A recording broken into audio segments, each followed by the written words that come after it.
নমস্কার বন্ধুরা, কেমন আছো সবাই? আশা করি তোমরা সবাই ভালো আছো। আমরাও ভালো আছি। রমা মুম্বাই ব্লগে তোমাদের সবাইকে স্বাগত। চলে এসেছি আবার আরেকটা নতুন ব্লগ নিয়ে। সকাল সকাল সব কাজ সেরে নিয়েছি। বাসি কাজ সারা হয়ে গেছে, স্নান পুজো সব হয়ে গেছে, ব্রেকফাস্টও করে নিয়েছি, কোনো রকমভাবে একটু ছাতু গুলে খেয়ে নিয়েছি। এইবার চলে এসেছি দুপুরে রান্না করতে। জানো তো, আমার বর যে বাড়িতে নেই, আজকে বেশ কিছুদিন হয়ে গেল। এতদিন পরে আমি রিয়েলাইজ করেছি আমার বর বাড়িতে না থাকায় একটা পজিটিভ থিং হয়েছে। মানে আমার সাথে একটা পজিটিভ ঘটনা যেটা ঘটছে সেটা হচ্ছে আমি খুব শর্টকাটে রান্না শিখে গেছি। প্রচণ্ড শর্টকাটে, মানে ফাঁকিবাজি করতে গিয়ে দেখলাম যে এইরকমভাবেও রান্না করা যায় এত শর্টকাটে। দেখো, আমি কড়াইয়ের মধ্যে অল্প একটু সর্ষের তেল গরম করে তার ভিতরে জিরে, ধনে, শুকনো লঙ্কা, তেজপাতা ফোড়ন দিয়ে তার ভিতরে দিয়ে দিয়েছি আমি ধুয়ে রাখা কাঁচা মুগ ডাল। দিয়ে একটু নাড়াচাড়া করে জল ঢেলে তাতে লবণ আর একটু হলুদ দিয়ে ঢাকা দিয়ে সিদ্ধ করতে দিয়ে দিয়েছি। দেখো কি সুন্দর সিদ্ধ হয়ে গেছে। আবার ওদিকে ফোড়নও পড়ে গেছে আগে থেকে, নতুন করে ফোড়ন দেওয়ার আর কোনো দরকার নেই। এইবার এর ভেতরে আমি দিয়ে দিলাম কেটে রাখা ফুলকপি আর একটুখানি লাউ। আর এবার পরিমাণ মতন জল দিয়ে আর একটু স্বাদ মতন লবণ দিয়ে দেবো, কারণ ফুলকপি আর লাউয়ের জন্য একটু লবণ দরকার। দিয়ে এইবার আমি ঢেকে আবার এটাকে ফুটতে দিয়ে দেবো। ব্যাস, ভালো করে ফুটে গেলেই কিন্তু ডাল একদম রেডি। তো দেখে ডাল ফুটছে, এদিকে আমি কি করছি, মাছের ঝোল করব বলে তার জন্য একটু প্রিপারেশন নিচ্ছি। আমি একটুখানি টমেটো, একটা পেঁয়াজ, 3 কোয়া রসুন আর সামান্য একটু জল দিয়ে ভালো করে পেস্ট বানিয়ে নিয়েছি। এদিকে দেখো ডাল কিন্তু আমার একদম রেডি হয়ে গেছে, ডাল নামিয়ে নিলাম। এবার এই কড়াইটা একটু সামান্য জল দিয়ে ধুয়ে আমি এতেই মাছের গ্রেভিটা বানাতে শুরু করে দেবো। 4 পিস মাছ আগে থেকেই ভেজে রেখেছিলাম, রুই মাছ, রোববার দিন এনেছিলাম না, সেই রুই মাছ। তো তারপরে দেখো কড়াইতে একটু সর্ষের তেল গরম করে আমি একটু তেজপাতা আর তার সাথে গোটা গরম মশলা ফোড়ন দিয়ে তার ভেতরে দিয়ে দিলাম সে পেস্ট করা মশলা। এবার এর ভেতরে দিয়ে দেবো কিছু গুঁড়ো মশলা। গুঁড়ো মশলার মধ্যে প্রথমে দিলাম হলুদ, তারপর দিলাম শুকনো লঙ্কার গুঁড়ো, এবার দিলাম জিরে গুঁড়ো, একটু ধনে গুঁড়ো আর দেবো একটুখানি কাশ্মীরি রেড চিলি পাউডার। এইবার এর ভেতরে একটু স্বাদ মতন লবণ দিয়ে ভালো করে কষিয়ে নেব।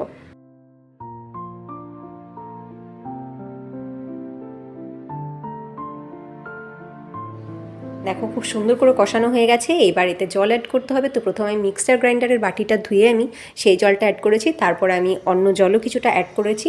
এইবার স্বাদ মতন একটু লবণ দিয়ে আমি ঢেকে ফুটতে দেবো। তো খুব ভালো করে দেখো ফুটে এসছে। এইবার এর ভেতরে আমি দিয়ে দেবো আগে থেকে ভেজে রাখা রুই মাছ। রুই মাছের টুকরোগুলো দিয়ে আমি আরেকটু ফুটিয়ে নেব।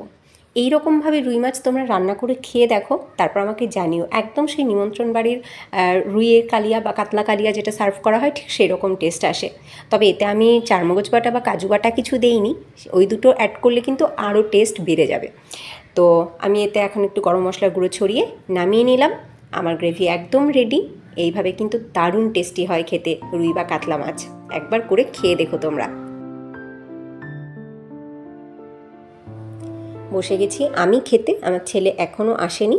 ওই একই কথা, ছেলের কথা হচ্ছে মাম্মা টিভি অন করো, তাহলে আমি খেতে বসবো। তো টিভি অন আমি করবো না, তুই আসলে আয়, না আসলে না আয়।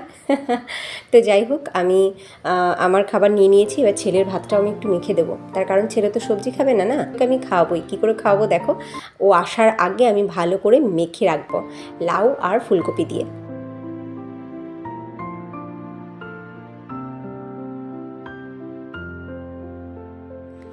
ওর খাবার মাখা হয়ে গেছে। এবার এই থালায় রেখে দিয়ে আমি আমার খাবার স্টার্ট করে দিই। বারবার করে তো ডাকছি, বাবাই আয় খেয়ে যা খেয়ে যা, দেখি কখন আসে। আমার ডাল দিয়ে খাওয়া প্রায় শেষ। তারপরে এসছে ছেলে, ছেলের মুখখানা দেখো। মনে হচ্ছে কী যেন একটা হয়ে গেছে, কিছুতেই তার মন বসছে না খাওয়াতে, কারণ টিভি চলছে না তাই।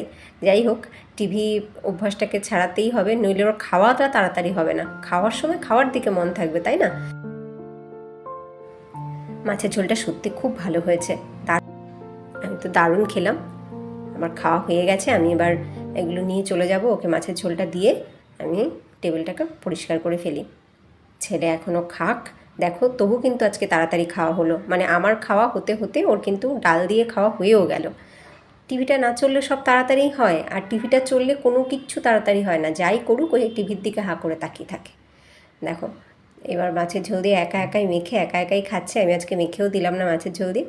আমি নিয়ে চলে এসেছি একটুখানি দই, একটুখানি বিট নুন, আর তার সাথে সামান্য একটু গোলমরিচ। এই দিয়ে আমি বানিয়ে নিলাম বাটার মিল্ক। এবার ছেলের জন্য ওয়েট করছি, ছেলের খাওয়া ফিনিশ হলে একসাথে বাটার মিল্ক এনজয় করব। দেখো আমার ছেলের কিন্তু খাওয়া হয়েও গেল। কত তাড়াতাড়ি খেতে পারে যদি টিভিটা না চলে, পুরো কনসেন্ট্রেশন খাবারের দিকে, এবং খাবারটাও ভালো চাবানো হয়, ভালো হজমও হবে। মাছ দেখো ও একাই বেছে খায়, ও অনেক ছোট থেকেই একাই মাছ বেছে খেতে পারে। ছেলে মেয়ে কথা শুনলে মা বাবার সত্যি খুব আনন্দ হয় বলো। এই যে আজকে টিভিটা না দেখে সুন্দর খেয়ে নিল, আমার তো খুব আনন্দ হচ্ছে। আর ভদ্রভাবে কি সুন্দর থালা পুরো পরিষ্কার করে খেয়ে নিল, একটা ভাতও রাখছে না। আমি আরও বলছি তো যে ক্যামেরায় কিন্তু উঠছে, তুই কীরকম করছিস সবাই দেখছে। সব খেয়ে নিয়েছে সুন্দর করে। এবার থালাও নিয়ে যাচ্ছে, এবার হাত ধুয়ে আসলে একসাথে বসে আমরা এই ঘোল এনজয় করব।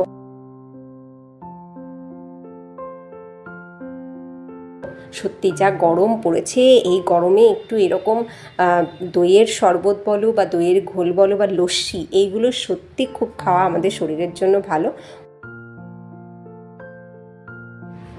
ওর জন্য অল্পই রেখেছি, খুব বেশি না। এইবার দুজনে মিলে খাবো। আমার তো বেশ কিছুটা খাওয়া হয়ে গেছে, সত্যি খুব ভালো হয়েছে খেতে। দেখো ছেলে আবার নিয়ে এসছে হাজমোলার কৌটো, নতুন ওটা। তো খুলতে পারছি না, ছেলে হাসছে, বলছে এর জন্য পাপাকে দরকার তোমার? আমি হ্যাঁ দরকার, পাপাই এগুলো করতো, আমি করতামই না এসব। দেখ এখন খুলতেই পারছি না। বলে পাপাকে তাহলে ডাকো, পাপা এসে খুলে দিয়ে যাক। খোলা হলো, এইবার ওকে একটা হাজমোলা দিতে হবে। আর আমিও একটা নিলাম, আমাদের ঘোলের মধ্যেই নিলাম। তো এবার আমরা দুজনে মিলে ঘোল এনজয় করছি। তোমরাও এই গরমে এই ধরনের লিকুইড জাতীয় খাবার বেশি করে খেও। দুপুরবেলা খাওয়া দাওয়ার পরে মা ছেলেতে একটু রেস্ট নিয়েছি। ছেলে তো আমার টিভিই দেখছে, এবার বিন্দাস দেখুক, কিছু বলবো না। ওর এমনিতেই স্কুল ওপেন হওয়ার টাইম চলে এসছে, আবার স্কুল স্টার্ট হয়ে যাবে। এইবার আমি নিয়ে বসছি আমার শাড়িগুলো। না, তোমাদেরকে শাড়ির কালেকশান দেখাবো বলে বসিনি, আমি আমার সিল্ক কালেকশান তোমাদের সাথে শেয়ার করেছিলাম। আর আজকে আমি যেগুলো করব, আমার এই যে শাড়ির ব্যাগ নিয়েছিলাম না সেদিন, মনে আছে? আগের দিন তোমাদেরকে দেখিয়েছিলাম, আমাদের নিচের ওই ভাবি এসেছিলো দুটো ব্যাগ নিয়ে, মানে ও কিনেছিল, ওখান থেকে আমি দুটো ব্যাগ রেখেছি। তা এই দুটো ব্যাগ রেখেছি দেখো, এই যে একটা ডিপ নেভি ব্লু কালারের আর একটা স্কাই কালারের। তো এই দুটো ব্যাগ আমি রেখেছি। ব্যাগ দুটো কিন্তু ভালো হয়েছে এবং খুব কমে পেয়েছি, জানো তো। আমি কিনেছিলাম দুটো ব্যাগ এর আগে দুটো 150 টাকা দিয়ে, আর এই ভাবি এনেছে পার পিস 50 টাকা, মানে আমি দুটো 100 টাকা পেয়েছি। সেম ব্যাগ আমার আগেও ছিল, ওই দেখো আমার লেফট সাইডে রাখা যেটা ইয়েলো কালারের, এই সেম ব্যাগ আমি দুটো কিনেছিলাম 150 টাকা দিয়ে, আর ভাবি এনেছে দুটো 100 টাকা দিয়ে। ভালো হয়েছে না বলো? তো এইবার আমি যেটা করতে বসেছি আজকে, সেটা হচ্ছে আমি শাড়িগুলোকে একটু আলাদা আলাদা করে রাখতে চাইছি। মানে সিল্ক শাড়ি একটার মধ্যে রাখতে চাইছি, আমাদের বেঙ্গলের কিছু সুতি বা জামদানি বা তাঁত, সেগুলোকে একটার মধ্যে রাখতে চাইছি, শিফন জর্জেট যেগুলো, সেগুলোকে একটার মধ্যে রাখতে চাইছি, একটু হেভি যেগুলো পার্টি ওয়্যার শাড়ি, সেইগুলোকে আলাদা রাখতে চাইছি। আমি এরকমভাবে আলাদা আলাদা করতে চাইছি শাড়িগুলোকে, যাতে আমি যখন যে অনুষ্ঠানে যেতে চাইছি সেই অনুষ্ঠানে পরবার মতন শাড়ি আমার একটাই ব্যাগের মধ্যে থাকে। তো বুঝতে পেরেছো আমি কী করতে চলেছি আজকে। এর পিছনে আরও একটা কারণ হচ্ছে, আমি আজকে আমার মন ভালো করার ওষুধটাকে খুঁজে পেয়েছি। আমার মনে হয় আমাদের মেয়েদের শাড়ি আর গয়না হচ্ছে মোক্ষম ওষুধ। ম্যাক্সিমাম মেয়েদের, সবার কথা বলবো না, ম্যাক্সিমাম মেয়েদের এই শাড়ি আর গয়না যদি একটু ঘাটাঘাটি করতে থাকি না, খুব খারাপ মন থাকলেও মন ভালো হয়ে যায়, আমার মনে হয় সেটা। তো আজকে সেটাই করতে বসেছি আমি। দেখো অনেক দিন ধরেই ভাবছিলাম যে আমি এই কাজটা করব, কিন্তু আমার কাছে অ্যাভেলেবেল এই বক্স বা এই ব্যাগ ছিল না। তো এইবার ব্যাগ এসছে দুটো আমার হাতে, এইবার আমি খুব ভালোভাবে করতে পারি। এই শাড়িটা দেখো, তোমাদেরকে দেখাইনি, এই শাড়িটা আমি এবার গিয়ে নিয়ে এসেছি। খুব উঠেছিল সেই সময়, সেই 2014 সাল আমার যখন বিয়ে হয়, সেই সময়ে এই শাড়িগুলো কিন্তু প্রচণ্ড উঠেছিল। তো আমার এটাও বিয়েতে গিফট পাওয়া। তোমরা যারা আমার সিল্ক কালেকশানের ভিডিওটা দেখোনি তারা দেখে নিও। আমার বেশ কিছু সিল্ক কালেকশন সেদিন দেখিয়েছিলাম, সবটা না, কারণ কিছু আমার কাছে থাকে, কিছু বাড়িতে থাকে, তো সবটা আমি সেভাবে দেখাতে পারিনি, কিছুটা দেখিয়েছিলাম। এই শাড়িটা দেখো, এই শাড়িটা কি সুন্দর, আমার ভীষণ পছন্দের, মানে সব থেকে পছন্দের শাড়িগুলোর মধ্যে একটা। এটা আমার দাদার বিয়েতে আমার দাদার শ্বশুরবাড়ি থেকে আমাকে দিয়েছিল। তো এই শাড়িটার বয়স হয়ে গেছে আজকে 14 বছর, কারণ এটা 2010 সালে আমি পেয়েছিলাম দাদার বিয়েতে। তো শাড়িটা কিন্তু খুব যত্নে রাখে, আমার ভীষণ পছন্দের শাড়ি। আর ওই ধরনের ওই শাড়ি আমি এখন আর চোখে দেখি না। এই শাড়িটা তো গত বছর আমার বর দিয়েছিল আমার জন্মদিনে, এটা দেখেছো তোমরা। ওই অরেঞ্জ রঙের যে শাড়িটা, জামদানিটার কথা বলছি, ওই জামদানি কিন্তু এখন খুব কম দেখা যায়, তাঁত জামদানি কিন্তু অতীব সুন্দর শাড়িটা যদি পরি দারুণ লাগে। আর এই জামদানিটা দেখো, এইটা হচ্ছে গিয়ে আমার বিয়েতে আমার ফুলসজ্জায় দেওয়া শাড়ি, মানে ফুলসজ্জার তত্ত্বে এই শাড়িটা দেওয়া হয়েছিল। এটা জামদানি এবং খুবই ভালো, দারুণ হাই কোয়ালিটি একটা জামদানি এটা। তো আমার ভীষণ পছন্দের শাড়ি এটাও। এটা একদম টুকটুকে লাল বিয়ের ফুলসজ্জার শাড়ি আমার।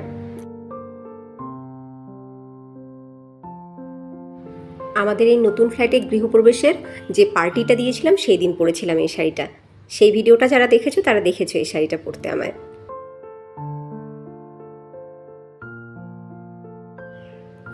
এই শাড়িটা দেখো, এই শাড়িটা তোমরা দেখেছো আমাকে পরতে, মেবি হয়তো দেখেছো হয়তো দেখোনি। এই শাড়িটা এটা একটা বাংলাদেশি শাড়ি। তো এই শাড়িটা আমার খুব পছন্দের, আর অ্যাকচুয়ালি এই রঙটা আমার বেশ ভালো লেগেছিলো, একদম ডিপ গ্রিন কালার, আমার বেশ ভালো লেগেছিলো এই রঙটা। আর এটা দেখো, এটা হচ্ছে কি কুচিতে পড়বে এই ম্যাজেন্ডা কালারটা। আর এইটা হচ্ছে আঁচল, এই হোয়াইট জরি যেটা দেখতে পাচ্ছ এটা হচ্ছে আঁচল। তো আমার খুব পছন্দের এই শাড়িটা। আমার মা বাংলাদেশে গেছিলো এবং মা এটা পেয়েছিল তার রিলেটিভসদের থেকে, তো মার থেকে আমি এই শাড়িটা নিয়েছি, আমার খুব পছন্দ হয়েছিল শাড়িটা। এইবার দেখো অন্য শাড়ি, এইটা দেখো, এইটা হচ্ছে একটা মেখলা চাদর, আসাম সিল্কের উপরে রয়েছে মেখলা চাদরটা। আমার বেশ পছন্দ হয়েছিল কালার কম্বিনেশনটা এবং ওয়ার্ক। এটা হচ্ছে উপরের পোর্শন, মানে ওটা হচ্ছে গিয়ে চাদর যেটা, তো চাদরটা ফুল ওয়ার্ক করা, একদম অল বডি ওয়ার্ক। আর এটা হচ্ছে গিয়ে নিচের মানে কুচির অংশটা হচ্ছে এটাও বেশ ভালো। আর এর সাথে ব্লাউজ রয়েছে, মানে 3 পার্ট ব্লাউজের শুধু হাতায় কাজ রয়েছে, মানে এখানে যে বর্ডারটা দেখতে পাচ্ছ ওই বর্ডারটা রয়েছে হাতাতে, বেশ সুন্দর, পরলে বেশ ভালোও লাগে।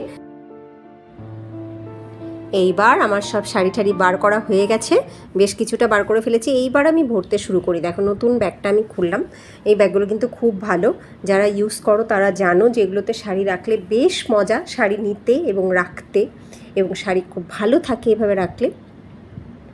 প্রচুর শাড়ি হয়ে গেছে আমার এখন এখানে, এখনও বাড়িতে অনেক শাড়ি রয়েছে, 2 বাড়িতে।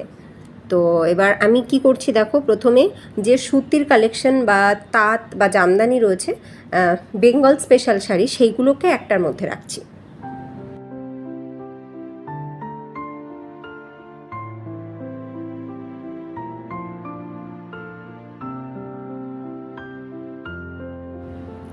এই শাড়িটা আমি শিবরাত্রির দিন পরেছিলাম, তোমরা দেখেছো।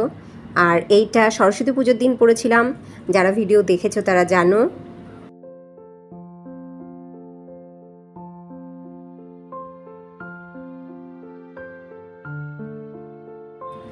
দেখো এখান থেকেও কিছু কটন সিল্ক, কিছু হ্যান্ডলুম। এইটা দেখো, এটা হচ্ছে সফট জামদানি, এটা আমার মেজদা দিয়েছিল 1 বছর পুজোতে। এই শাড়িটাও বেশ ভালো লাগে, কিন্তু খুব একটা পরা হয় না, শাড়ি অকেশানি সেরকম পাই না পরবার মতন। দেখো এই শাড়িটাও বেশ সুন্দর।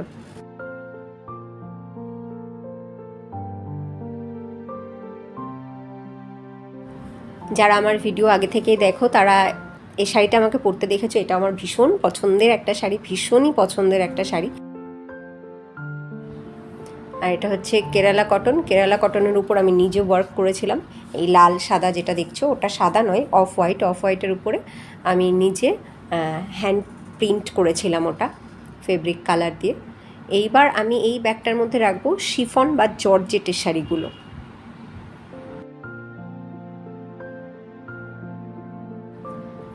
শিফন বা জর্জেটগুলো একটার মধ্যে রাখলে টুক করে কোথাও যাওয়ার জন্য কিন্তু শিফন বা জর্জেট পরতে সুবিধা অনেক।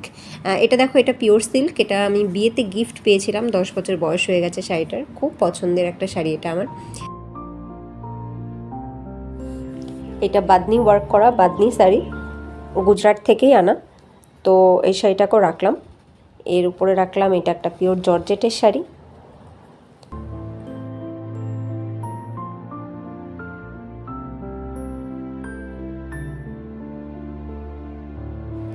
এটাও একটা শিফন, এটাও আমার বেশ পছন্দের একটা ভীষণ কালারফুল ব্রাইট একটা শাড়ি। আর এটা দেখো, এটা একটা আর্ট সিল্ক, এইটাও একটা আর্ট সিল্ক। এই দুটো শাড়ি একই সাথে কিনেছিলাম দুটোই। এইটা হচ্ছে গিয়ে রেড অ্যান্ড ব্ল্যাক, আর নিচেরটা হচ্ছে রেড অ্যান্ড হোয়াইট। জামদানি সুতি তাঁত, সেই বক্সের মধ্যে এই সফট জামদানিটা রাখলাম ব্ল্যাক কালারের, তার সাথে রেড সাদা, এ দেখো এই কেরালা কটনটা রাখবো। এই আরও একটা শাড়ি, এগুলো সবই সুতিটার মধ্যে বা সুতি জামদানি, সেই বক্সের মধ্যে রাখলাম। এইটাকেও সেই বক্সেই অ্যাড করে দিলাম। হয়ে গেল একটা ব্যাগ ফুললি কমপ্লিট। এইবার অন্য ব্যাগ ধরবো। এইটার মধ্যেও আছে কিছু হেভি পার্টি ওয়্যার শাড়ি। আর এই দেখো, এই শাড়িটা তো একদম নতুন শাড়ি, ভাইয়ের বিয়েতে নেওয়া। এই যে এই শাড়িটা একদম নতুন রয়ে গেছে, দেখি কবে ভাঁজ ভাঙা যায় ওটার। আর এই শাড়িটা আমার ভীষণ পছন্দের, আমার বর খুব পছন্দ করে শাড়িটা কিনে দিয়েছিল। আর ভীষণই ভালো ওয়ার্ক এটার কাজটা ভীষণ সুন্দর। এটা কিন্তু প্রিন্ট নয়, পুরোটাই কাজ করা, পুরোটাই সুতোর কাজ করা রয়েছে। পুরো আঁচলটা একদম ঠাসা কাজ করা, যত বুটা দেখছো যা দেখছো সবটাই পুরো সুতোর কাজ করা, কোনো প্রিন্ট নেই। শাড়িটা ভীষণই সুন্দর আর ভীষণ কমফোর্টেবল একটা শাড়ি। আমার চ্যানেলের কভার ফটোতে আমার যে ছবিটা দেখতে পাও সেটা কিন্তু এই শাড়িটা পরাই।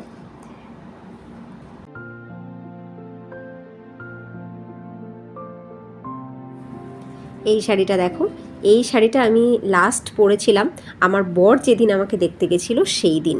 আমার বরের সাথে প্রথম দেখা এই শাড়িটাতে। এই শাড়িটা আমার দাদার বিয়েতে নেওয়া, মানে 14 বছর আগের শাড়ি এটা। আমার দাদার বিয়ে হয়েছিল 2010 সালে, 2010-এর 10ই মার্চ। তো সেই সময়ের শাড়ি এটা পরে বরযাত্রী গিয়েছিলাম আমি। ভীষণ পছন্দের একটা টিস্যু নেট। ফাঁকা করে ফেললাম এই বক্সটা। এবার এইটার মধ্যে রাখবো এই হেভি পার্টি ওয়্যার শাড়িগুলো। এগুলো সব হেভি পার্টি ওয়্যার শাড়ি। এই তুতে রঙের শাড়িটা দেখছো, এটা তো ভাইয়ের বউ ভাতের দিন আমি পরেছিলাম। এটাও ভীষণই হেভি একটা পার্টি ওয়্যার শাড়ি।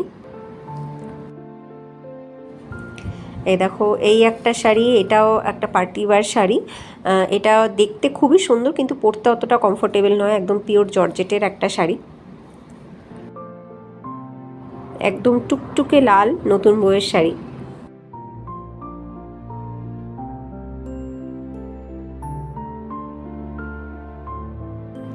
হয়ে গেল আরও একটা বক্স ফুললি প্যাকিং।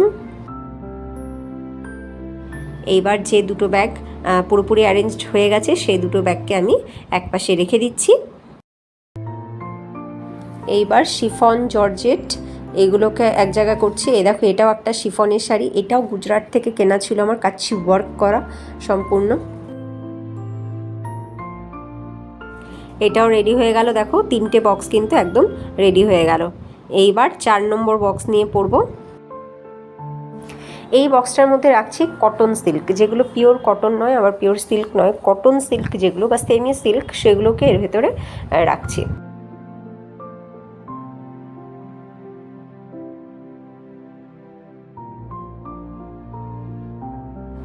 এইবার এই লাল বক্সটা হচ্ছে আমার কাছে সব থেকে বেশি দামি বক্স। তার কারণ এটার ভেতরে রয়েছে সমস্ত সিল্ক। এখানে কতগুলো সিল্ক রয়েছে আমি গুনে রাখিনি, প্রচুর সিল্ক রয়েছে এটার মধ্যে। এই সিল্কটা যেমন আমি এই বছর নিয়ে এসেছি, তো তোমাদেরকে এটা দেখানো হয়নি। তোমরা এই শাড়িটা আমাকে লাস্ট পরতে দেখেছো কবে? না, পরতে দেখোই নি এই শাড়িটা তোমরা আমাকে। এটাও কিন্তু একটা খুব সুন্দর শাড়ি এবং এই শাড়িটা পরে বেশ কমফোর্টেবল। শাড়ির ফলগুলো ভীষণ সুন্দর পরে এই শাড়িটাতেও।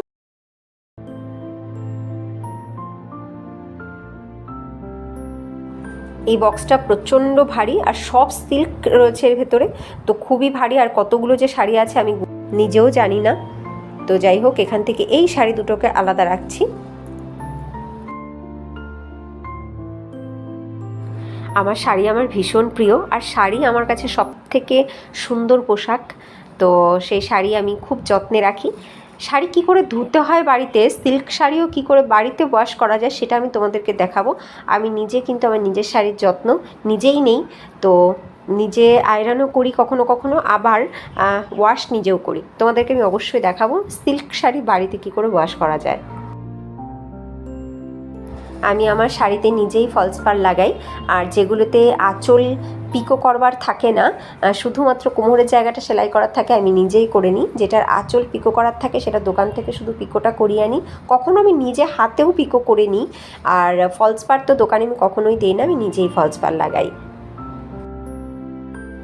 এই শাড়িটা দেখো, এটা আমার খুব পছন্দের শাড়ি। এটা ব্যানানা সিল্ক, পিওর ব্যানানা গাছের মানে কলা গাছের সুতো দিয়ে তৈরি এই শাড়িটা। আর শাড়িটার রঙটা ভীষণ সুন্দর, অফ হোয়াইট আর তার সাথে রানির কম্বিনেশন, ভীষণই সুন্দর একটা শাড়ি। সবসময় পরি না, আমি 2বার বোধহয় পরেছি এই শাড়িটা, হ্যাঁ 2বারই পরেছি এই শাড়িটা।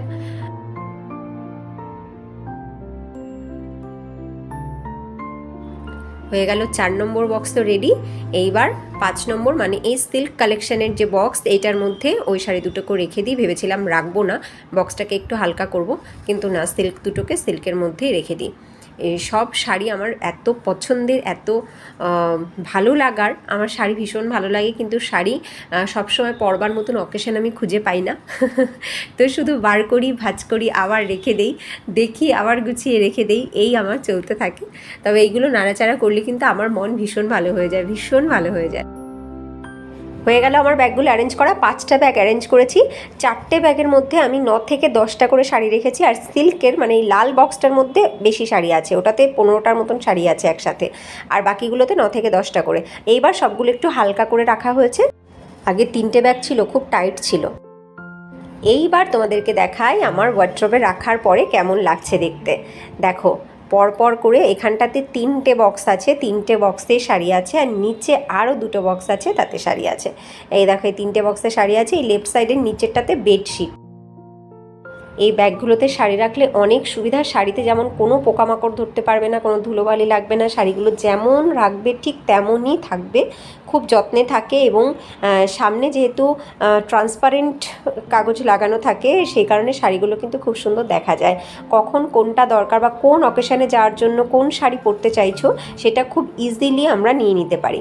তো আমার তো ভীষণ পছন্দ এই বক্সগুলো। চলো, আমার তো একটা খুব বড় কাজ হয়ে গেল, আর তোমাদেরকেও দেখানো হয়ে গেল আমার কিছু কিছু শাড়ি। কেমন লাগলো আজকের ভিডিওটা তোমরা কিন্তু অবশ্যই জানিও। ভালো লাগলে লাইক করো। নতুন বন্ধুরা, যদি তোমাদের ভালো লাগে লাইক করে সাবস্ক্রাইব করে সাথে থেকো। টাটা।